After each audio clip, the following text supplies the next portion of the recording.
اس گفتگو کی ناکامی کے بعد قریش کا ظلم و ستم حد سے بڑھ گیا۔ تکالیف دینے کا سلسلہ پہلے سے کئی گنا زیادہ اور سخت تر ہو گیا۔ انہی دنوں قریش کے سرکشوں کے دماغوں میں نبی صلی اللہ علیہ وسلم کے خاتمے کی ایک تجویز ابھری، لیکن یہ تجویز بھی ان کے خلاف گئی۔ اس تجویز کی بنا پر مکے کے دو نامور اور سرفروش یعنی سیدنا حمزہ اور سیدنا عمر بن خطاب رضی اللہ عنہما اسلام لائے اور ان کے ذریعے سے اسلام کو خوب طاقت ملی۔ ظلم و ستم کے طویل ترین سلسلے کے صرف ایک دو نمونے آپ کو سنائے جاتے ہیں۔ ایک روز ابو لہب کا بیٹا عتیبہ رسول اللہ صلی اللہ علیہ وسلم کے پاس آیا اور بولا، میں والنجم اذا ہوا اور ثم دنا فتدلی کا انکار کرتا ہوں، یعنی اس نے قرآن کی ان آیات کے بارے میں کہا کہ میں ان کا انکار کرتا ہوں۔ پھر آپ پر حملہ آور ہوا، آپ کا کرتا پھاڑ ڈالا، آپ کے چہرہ مبارک پر تھوکنے کی کوشش کی، لیکن اس کا تھوک آپ کے چہرہ مبارک تک نہ آ سکا۔ اس موقع پر نبی کریم صلی اللہ علیہ وسلم نے اس کے حق میں یوں بد دعا فرمائی، اے اللہ اپنے کتوں میں سے کوئی کتا اس پر مسلط کر دے۔ رسول اللہ صلی اللہ علیہ وسلم کی یہ بد دعا قبول ہوئی، اور وہ اس طرح کہ ایک مرتبہ عتیبہ قریش کے کچھ لوگوں کے ساتھ سفر پر گیا۔ قافلے نے ملک شام کے مقام زرقاء میں پڑاؤ ڈالا تو رات کے وقت ایک شیر قافلے کے نزدیک آیا۔ اس نے پورے قافلے کے گرد چکر لگایا۔ عتیبہ نے اس شیر کو دیکھا تو بولا، ہائے میری تباہی، اللہ کی قسم یہ مجھے کھا جائے گا۔ محمد نے مجھے بد دعا دی تھی، دیکھو میں شام میں ہوں، اس نے مکے میں رہتے ہوئے مجھے مار ڈالا۔ اس وقت تو شیر چلا گیا۔ لوگوں نے عتیبہ کو دلاسا دیا کہ فکر کرنے کی کوئی بات نہیں۔ پھر اس کی حفاظت کی خاطر اس کے چاروں طرف جانور کھڑے کر دیے تاکہ اگر رات کے وقت شیر آ جائے تو عتیبہ کی بجائے کسی جانور کو کھا لے، عتیبہ کی طرف رخ نہ کرے۔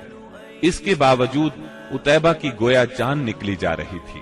پھر رات ہو گئی، سب لوگ سو گئے، لیکن عتیبہ سے نیند کوسوں دور تھی، اور آخر کار شیر آ گیا۔ اس نے جانوروں کو کچھ نہ کہا، ایک چھلانگ لگا کر ان کے اوپر سے ہوتا ہوا عتیبہ پر جا پڑا اور اس کا سر چبا ڈالا۔ تکالیف پہنچانے والوں میں ایک شخص عقبہ بن ابی معیط تھا۔ اس نے ایک روز حالت سجدہ میں نبی صلی اللہ علیہ وسلم کی گردن اس زور سے دبائی کہ معلوم ہوتا تھا آپ کی آنکھیں باہر نکل آئیں گی۔ سیدنا امیر حمزہ رضی اللہ عنہ رشتے میں آپ کے چچا تھے، مگر عمر میں آپ سے 2-3 سال ہی بڑے تھے۔ آپ دونوں نے چونکہ سویبہ کا دودھ پیا تھا، اس لیے رضائی بھائی بھی تھے۔ سیدنا حمزہ رضی اللہ عنہ کو شکار کھیلنے اور سپاہ گری کا بہت شوق تھا۔ منہ اندھیرے تیر کمان لے کر شکار کے لیے نکل جاتے اور پورا دن اسی شوق میں گزار دیتے۔ شام کو واپس آتے تو پہلے حرم میں جاتے، طواف کرتے۔ قریش کے رئیس حرم میں اکثر اپنی الگ الگ مجلس جما کر بیٹھتے تھے۔ سیدنا حمزہ کی ان سب سے اچھی دوستی تھی، اس لیے سب لوگ ان کی بہت قدر کرتے تھے۔ ایک روز نبی اکرم صلی اللہ علیہ وسلم کوہ صفا پر بیٹھے تھے، اتنے میں ابو جہل آیا اور آپ کو دیکھتے ہی آگ بگولا ہو گیا۔ آپ کو گالیاں دینے لگا، آپ خاموش رہے۔ اس خاموشی سے اس کا پارا اور چڑھ گیا۔ اس نے ایک پتھر اٹھایا اور آپ کے سر پر دے مارا۔ آپ کا سر زخمی ہو گیا، خون بہنے لگا۔ شام کو سیدنا حمزہ رضی اللہ عنہ شکار سے لوٹے تو عبداللہ بن جدعان کی لونڈی نے بتایا کہ آج آپ کے بھتیجے محمد کو ابو جہل نے سخت تکلیف پہنچائی ہے، آپ زخمی ہو گئے ہیں۔ سیدنا حمزہ رضی اللہ عنہ نے یہ سنا تو غصے سے بھڑک اٹھے، آخر آپ ان کے قریبی عزیز تھے۔ سیدھے ابو جہل کے پاس گئے اور بولے، تو میرے بھتیجے کو گالی دیتا ہے، حالانکہ میں اسی کے دین پر ہوں۔ اس کے بعد کمان سے اس زور سے مار ماری کہ ابو جہل اس کمان سے زخمی ہو گیا۔ اب سیدنا حمزہ رضی اللہ عنہ آپ صلی اللہ علیہ وسلم کے پاس پہنچے اور بولے، بھتیجے تمہیں یہ سن کر خوشی ہوگی کہ میں نے ابو جہل سے تمہارا بدلہ لے لیا ہے۔ اس پر نبی اکرم صلی اللہ علیہ وسلم نے فرمایا، چچا میں ایسی باتوں سے خوش نہیں ہوا کرتا، اگر آپ میری خوشی چاہتے ہیں تو اس کا آسان اور سیدھا سادہ طریقہ یہ ہے کہ آپ مسلمان ہو جائیں۔ سیدنا امیر حمزہ رضی اللہ عنہ کے دل پر اس جملے کا اتنا اثر ہوا کہ انہوں نے اسی وقت کلمہ پڑھا اور اسلام قبول کر لیا۔ سیدنا حمزہ رضی اللہ عنہ کے ایمان لانے کے 3 دن بعد سیدنا عمر بن خطاب بھی اسلام لے آئے۔ وہ قریش مکہ کے بہت بڑے ستون اور مددگار تھے۔ قریش کی طرف سے بیرونی ممالک سے سفارتی تعلقات رکھنا انہی کی ذمہ داری تھی۔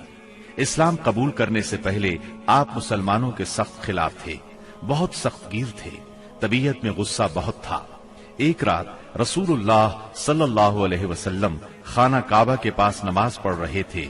سیدنا عمر رضی اللہ عنہ نے چھپ کر چند آیات سن لی۔ ان کے دل میں آیا کہ یہ حق ہے، لیکن پھر بھی اپنے خیالات پر جمے رہے، یہاں تک کہ ایک روز نبی صلی اللہ علیہ وسلم کا کام تمام کرنے کی نیت سے تلوار لے کر نکل کھڑے ہوئے۔ راستے میں ان کی ملاقات سیدنا نعیم بن عبداللہ سے ہوئی۔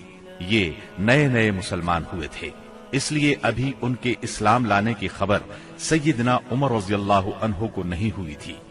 ان کے ہاتھ میں ننگی تلوار اور چہرے پر شدید غصے کے آثار دیکھ کر انہوں نے پوچھا، خیر تو ہے عمر، دوپہر کے وقت ننگی تلوار لیے کدھر کا ارادہ ہے؟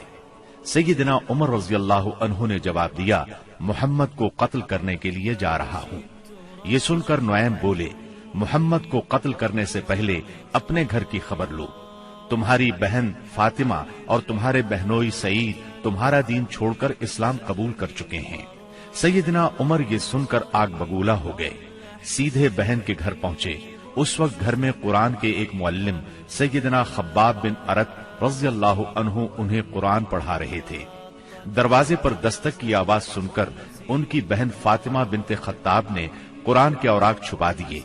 خباب بن ارت بھی ایک طرف چھپ گئے۔ اب بہنوئی نے دروازہ کھولا۔ دروازہ کھلتے ہی سیدنا عمر رضی اللہ عنہ نے پوچھا، تم کیا پڑھ رہے تھے، مجھے دکھاؤ۔ ساتھ ہی سعید بن زید کو مارنے لگے۔ بہن نے اپنے خاوند کو چھڑانے کی کوشش کی تو ان پر بھی ٹوٹ پڑے، وہ بھی زخمی ہو گئیں، ان کے منہ سے خون بہنے لگا۔ جوش میں آ کر بولی، جو جی میں آئے کر لو عمر، ہم مسلمان ہو چکے ہیں۔ سیدنا عمر رضی اللہ عنہ نے بہن کو زخمی دیکھا تو شرمندہ ہوئے اور نرم آواز میں بولے، مجھے سناؤ تم کیا پڑھ رہے تھے، میں جاننا چاہتا ہوں تمہارا دین کیا ہے۔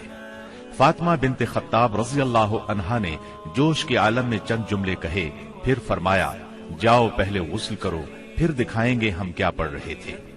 غسل کے بعد انہیں قرآنی اوراق دکھائے گئے۔